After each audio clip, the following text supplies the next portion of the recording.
Students, today we are going to see the derivation for resistances in series. Now, what do you exactly mean by resistance in series? Now, when in a circuit you are having more than one resistor, then there are two ways of combining them that we have seen earlier. Now, here look at this particular circuit diagram. Here you are having three resistors R1, R2 and R3, and as you can see in the figure, all three of them are connected in series. Then there is one voltmeter which is connected across all the three, that is the beginning point of R1 to the end point of R3, and this is connected in parallel across the points X and Y. Then you have your ammeter A connected in series. There are three cells which make a battery. Then there is a switch K. Okay, so this is your circuit diagram, and we are going to prove how we are going to find the total resistance. Now the explanation: three resistors R1, R2 and R3 are connected between the points X and Y in series combination. It is a current drawn from the battery, then the current through each resistor will also be I.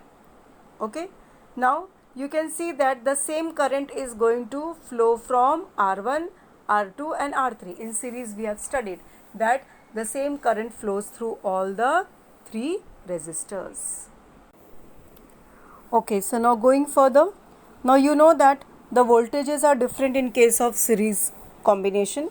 So let V1 be the voltage or the potential difference of across the resistor R1. Let V2 be the potential difference across the resistor R2, and let V3 be the potential difference across the resistor R3. Now what the voltmeter is showing you, that is V, that is the total resistance across the three in series. So V is equal to V1 plus V2 plus V3.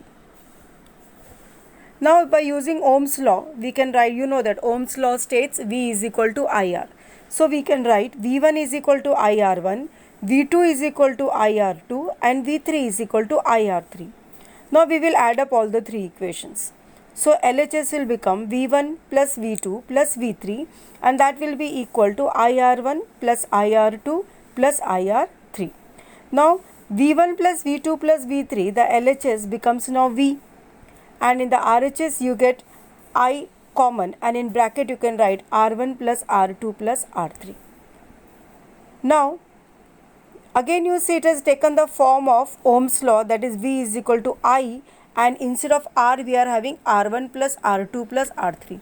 So we will replace this R1 plus R2 plus R3 with RS, and this RS is the equivalent resistance. So V is equal to IRS, and this RS is the equivalent resistance between X and Y, that is the total, you can say now equivalent resistance, because V is the drop across the point X and Y, that is of the entire series combination. I is the current going through all the three resistors. So RS will be a resistance, combined resistance of all the three resistors. Okay, so from this what do we get? So we get that IRS. Now see, V is equal to IRS, and RS means what? IRS means what? It is I into bracket R1 plus R2 plus R3.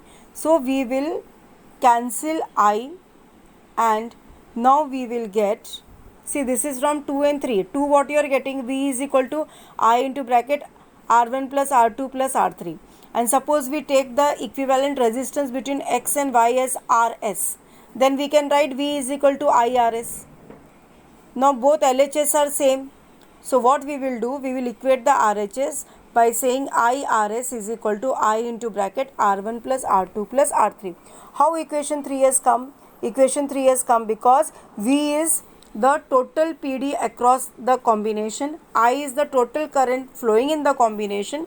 So RS will be the total combination resistance. So cancelling I, you get RS is equal to R1 plus R2 plus R3. So therefore in series combination the equivalent resistance is nothing but sum of the individual resistances. In general, if n resistances are joined, so RS will be what? R1 plus R2 plus R3 till Rn.